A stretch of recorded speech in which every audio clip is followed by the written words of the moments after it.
Chilkalguda police station పరిధిలో సంచలనం రేపిన యువకుడు యావన్ హత్య కేసులో పోలీసులు దర్యాప్తు ముమ్మరం చేశారు. 6 బృందాలతో గాలించి నిందితులను పోలీసులు అదుపులోకి తీసుకున్నారు.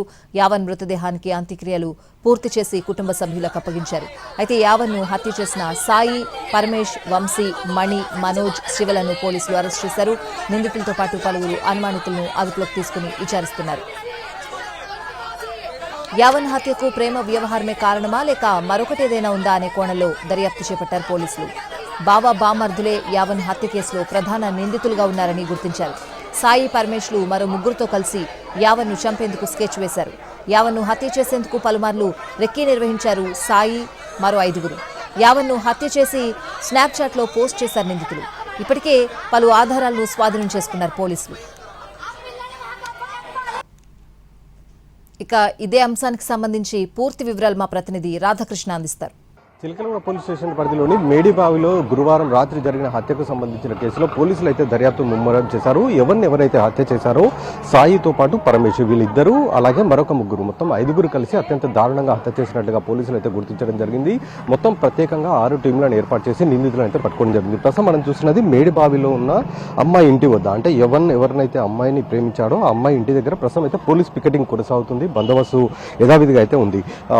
నిన్న అంత్యక్రియలు పూర్తయిన తర్వాత మొత్తం 5గురిని అయితే అదుపులోకి తీసుకుని ప్రస్తుతం అయితే విచారిస్తున్నారు. ప్రధానంగా ఈ కేసులో సాయి యాదవ్ ఎవరైతే ఉన్నారో అతనితో పాటుగా పరమేష్, వీళ్ళిద్దరు కూడా యువతికి సంబంధించిన బావ సాయి అలాగే ఆమె సోదరుడు పరమేష్, వీళ్ళు ఇద్దరితో పాటు వాళ్ళ స్నేహితులు మొత్తం 5గురు కలిసి గురువారం రాత్రి ఇదే ప్రాంతంలో వచ్చిన యవన్ని అత్యంత దారుణంగా హత్య చేశారు. ఆ తర్వాత స్నాప్చాట్లో కూడా పోస్ట్ చేయడం జరిగింది. ఈ నేపథ్యంలో శుక్రవారం మొత్తం కూడా, అంటే నిన్న మొత్తం కూడా తీవ్ర ఆందోళన నెలకొనడం జరిగింది.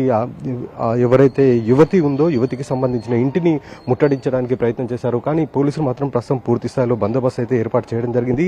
ఆ తర్వాత ఎవరైతే యవన్కి సంబంధించిన కుటుంబ సభ్యులు ఉన్నారో వాళ్ళని ఇక నచ్చజెప్పే ప్రయత్నం చేశారు. నిందితులను తాము పట్టుకుంటున్నాము, త్వరలోనే పట్టుకుని ముందుంచుతామని కూడా వాళ్ళు చెప్పడం జరిగింది. ఈ నేపథ్యంలో ఆందోళన విరమించారు. కానీ ఎప్పుడైతే డెడ్ బాడీ పోస్ట్మార్టం పూర్తయిన తర్వాత ఈ ప్రాంతానికి తీసుకొని వచ్చారో అప్పుడు ఇంటి దగ్గరికి మరొకసారి రావడం జరిగింది. అంటే ఈ ఇల్లు మనం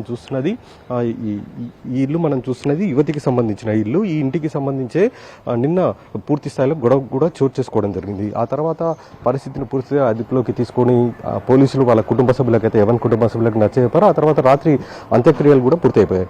ఇవాళ మాత్రం యథావిధిగా పోలీస్ బందోబస్తు అయితే ఈ అమ్మాయి ఇంటి దగ్గర కొనసాగుతుంది. ప్రధానంగా ఈ ఘటనకు సంబంధించిన దాంట్లో సాయితో పాటు పరమేష్ అలాగే మరొక ముగ్గురు శివ, మనోజ్ అలాగే వంశీ, ఈ మొత్తం 5గురిని కూడా అదుపులోకి తీసుకుని అయితే ప్రస్తుతం పోలీసులు విచారిస్తూ ఉన్నారు.